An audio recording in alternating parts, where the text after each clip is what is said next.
పాలస్తీనా, Israel ఈ రెండు దేశాల మధ్య వివాదం ఏమిటి? యుద్ధం జరగడంకు అసలు కారణాలేమిటి? యూదులు ఎవరు? పాలస్తీనీస్ ఎవరు? వీరిద్దరి మధ్య హమాస్ గ్రూప్ ఎందుకు వచ్చింది అనే విషయాల గురించి మనం ఇప్పుడు చెప్పుకోబోతున్నాము.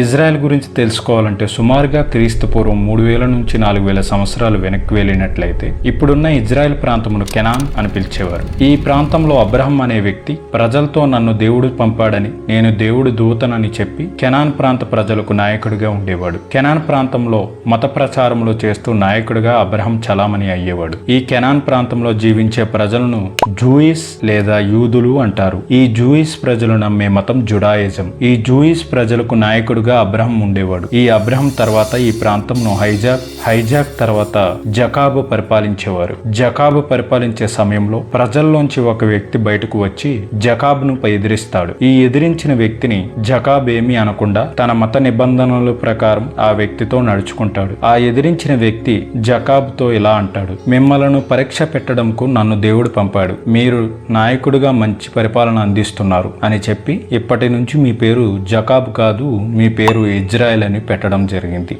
ఇది ఎలా ఉందంటే రామదాస్ సినిమాలో గోపన్న పేరును శ్రీరామ్ దాస్గా మార్చినట్లు జకబ్ పేరును ఇజ్రాయెల్గా మారుస్తారు. ఆ తర్వాత కెనాన్ ప్రాంతంను ఇజ్రాయెల్ పరిపాలిస్తూ ఉంటాడు.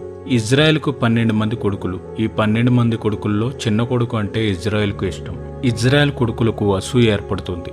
ఎందుకంటే చిన్న కొడుకు అంటేనే ఇజ్రాయెల్కు ఇష్టం. అందువల్ల అసూయతో చిన్న తమ్ముడు అయిన జోసెఫ్ను ఇజ్రాయెల్కు బానిసగా అమ్మేయడం జరుగుతుంది. ఇజ్రాయెల్ కొడుకులలో జోసెఫ్ చాలా తెలివైనవాడు, బుద్ధిమంతుడు. జోసెఫ్ అంచులంచులుగా ఎదుగుతూ ఈజిప్ట్లో ప్రధానమంత్రి అవుతాడు. ఇజ్రాయెల్ మరియు వాళ్ళ కొడుకులు కెనాన్ ప్రాంతంలో ఉంటారు. ఈ కెనాన్ ప్రాంతంలో తీవ్రంగా కరువు ఏర్పడుతుంది. దీనితో కెనాన్ ప్రాంతంను వదిలి ఈజిప్టుకు వలస వెళ్ళిపోవడం జరుగుతుంది. ఈజిప్టు వెళ్లిన కొన్ని రోజులకు తన కొడుకు ప్రధానమంత్రి అని తెలుసుకుని ఇజ్రాయెల్ జోసెఫ్ను కలుస్తాడు. ఇజ్రాయెల్ చిన్న కొడుకు జోసెఫ్ మంచివాడు కావడంతో జోసెఫ్ తన పదవిని అడ్డు పెట్టుకుని తన తండ్రికి అలాగే తన అన్నదమ్ములకు మంచి లైఫ్ని ఇస్తాడు. దీన్ని గమనించిన ఈజిప్ట్ ప్రజలు ఈజిప్ట్ రాజుకి కంప్లైంట్ చేయడం జరుగుతుంది. దీనితో ఈజిప్ట్ రాజుకు కోపం వచ్చి జోసెఫ్ అధికారాలను లాగేసుకొని మళ్లీ వాళ్ళని బానిసలు చేసుకుంటాడు.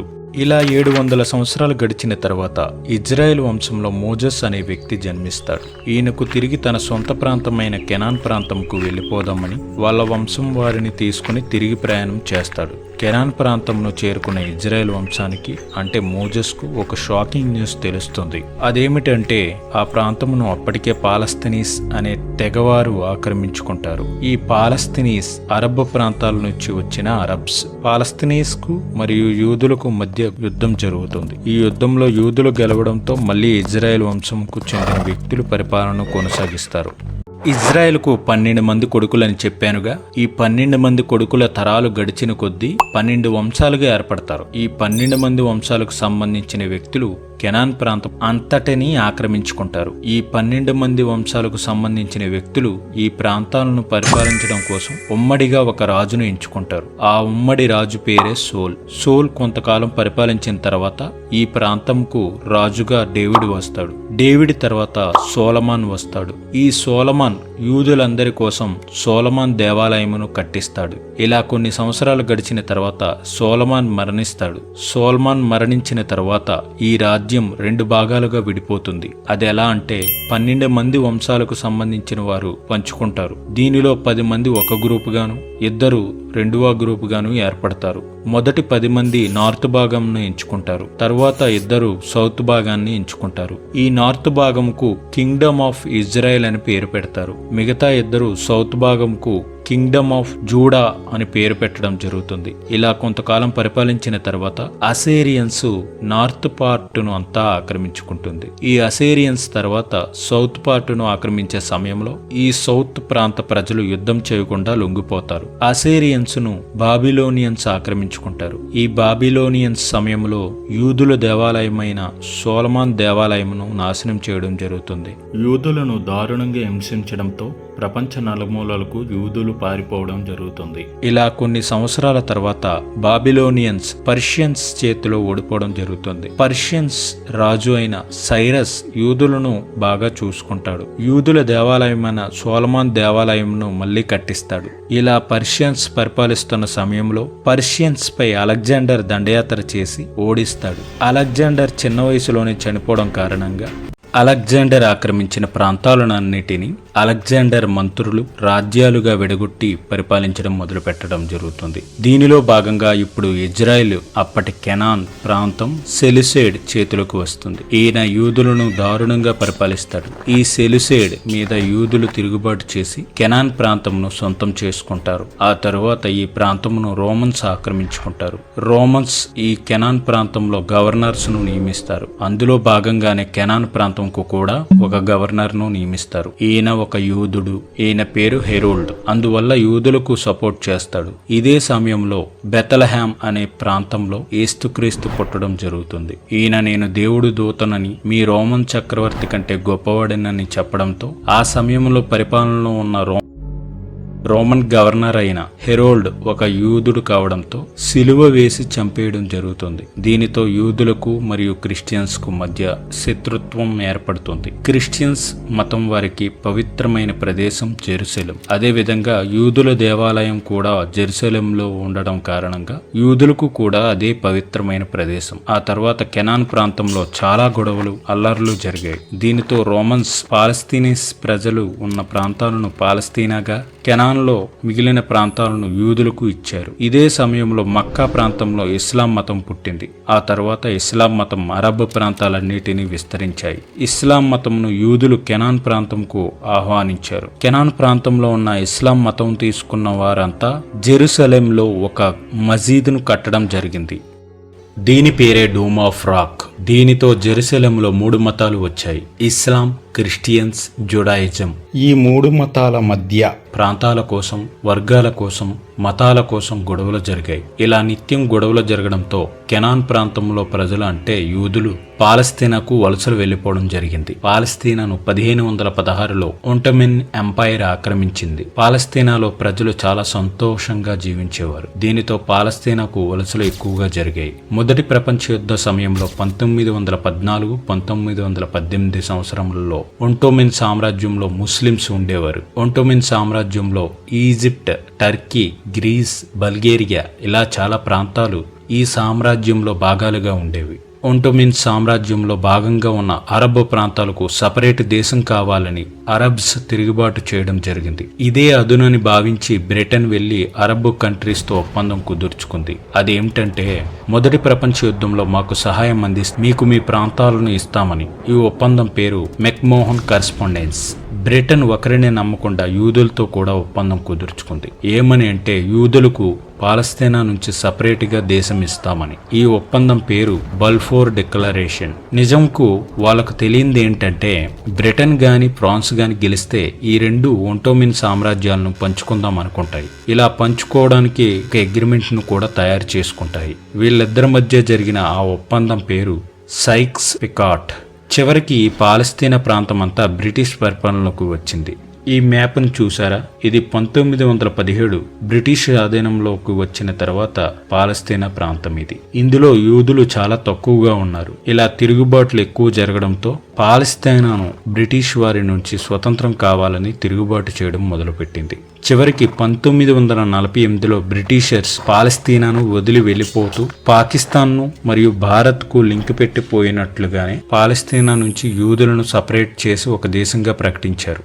British governor David Ben Gurion ఆధ్వర్యంలో పాలస్తీనాకు అలాగే ఇజ్రాయెల్కు సపరేట్గా దేశం ప్రకటించడం జరిగింది. అదే సమయంలో యూదులందరూ కలిసి వాళ్ళకిచ్చిన ప్రాంతముకు ఇజ్రాయెల్ అని పేరు పెట్టడం జరిగింది. భూభాగం పంపకంలో భాగంగా ఇజ్రాయెల్కు 55% వాటా, పాలస్తీనాకు 45% వాటాను పంచారు. ఇక్కడ ఇజ్రాయెల్కు 55% భూభాగం ఎందుకు ఇవ్వడం జరిగిందంటే, ఆ సమయంలో ఇజ్రాయెల్లో యూదులతో పాటు అరబ్స్ కూడా కలిసి ఉన్నారు. ఇక వివాదంలో ఉన్న భూభాగమైన జెరూసలేంను యుఎన్కి అప్పచెప్పడం జరిగింది. చుట్టూ ఉన్న అరబ్ దేశాలు ఇజ్రాయెల్ మీద యుద్ధం ప్రకటించాయి. కానీ ఈ యుద్ధంలో ఇజ్రాయెల్ ప్రజలు అయిన యూదులు గెలిచారు. ఆ తర్వాత ఇజ్రాయెల్ పాలస్తీనాను ఆక్రమిస్తూ వస్తుంది. పాలస్తీనా ప్రజలు చుట్టూ ఉన్న ప్రాంతాలకు వలసలు వెళ్లిపోవడం జరుగుతుంది. ఇదే క్రమంలో పాలస్తీనా జనాభా తగ్గడం మొదలైంది. పాలస్తీనాలో ఉన్న కొంతమంది ప్రజలకు మరియు ఇజ్రాయెల్కు మధ్య 1967లో మళ్లీ యుద్ధం జరుగుతుంది. ఈ యుద్ధంలో పాలస్తీనాలో ఉన్న గాజా గాజా,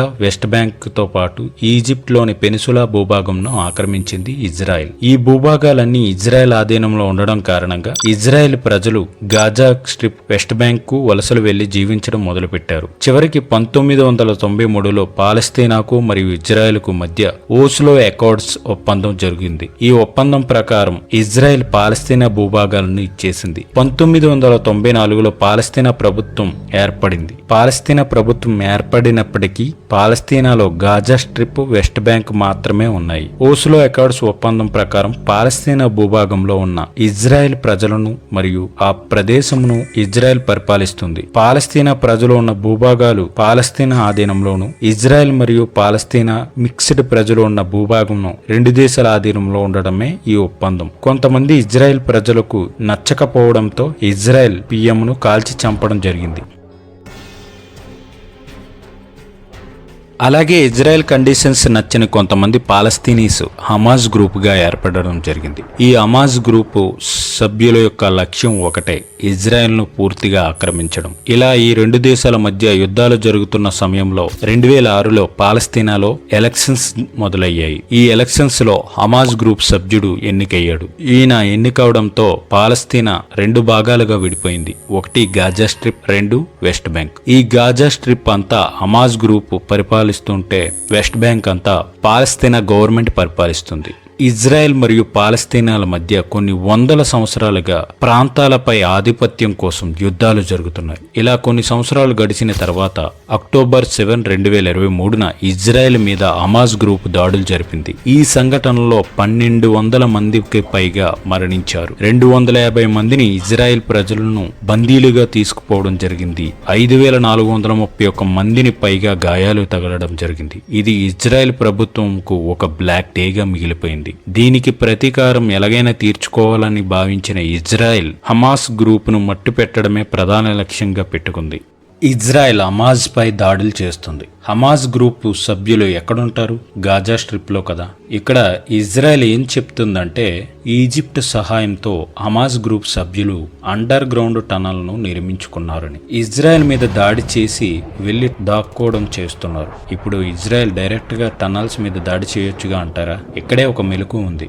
అదేంటంటే ఆ టన్నల్స్ అనేవి అమాయకపు ప్రజల ఇల్లు క్రింద నిర్మించడం జరిగింది. సో డైరెక్ట్ గా ఇజ్రాయెల్ అటాక్ చేయకుండా మొదటిగా ఇజ్రాయెల్ నార్త్ గాజా ప్రజలను ఖాళీ చేయించింది. బట్ ఇజ్రాయెల్ వేసిన ప్లాన్ ఫెయిల్ అయింది. ఎందుకంటారా? నార్త్ గాజా ప్రజలను ఖాళీ చేసే క్రమంలో వాళ్ళతో పాటు, అంటే ఆ జనాలతో పాటు ఈ హమాస్ గ్రూప్ సభ్యులు కూడా కలిసి వెళ్ళిపోవడం జరిగింది. దాని తర్వాత గాజా ప్రాంతమును, చివరికి రఫా ప్రాంతంకు ప్రజలను అందరినీ చేర్చారు. ఈ రఫా అనే ప్రదేశం ఈజిప్టుతో సరిహద్దును పంచుకుంటుంది. ఈజిప్ట్ హమాస్ కు సహాయం అందిస్తుంది. రఫా ప్రాంతంలో టన్నల్స్ ను గుర్తించిన ఇజ్రాయెల్ ప్రభుత్వం బాంబులతో, రాకెట్లతో దాడులు చేయడం జరిగింది. చివరికి హమాస్ భయపడింది. ఈ రెండు దేశాల మధ్య ప్రజలు నష్టపోతున్నారు. అక్టోబర్ 7, 2023 ఇజ్రాయెల్ మీద సడన్ గా యుద్ధం చేసిన హమాజ్ 250 మందిని బందీలుగా పట్టుకుపోయింది. 80 మంది బందీలను విడుదల చేసింది. మిగతా వారు ఎంతమంది బందీలుగా ఉన్నారో, చనిపోయారో కూడా తెలీదు. That's it for today's topic, guys. If you like all my analysis, then support my videos and subscribe it. Thank you for watching.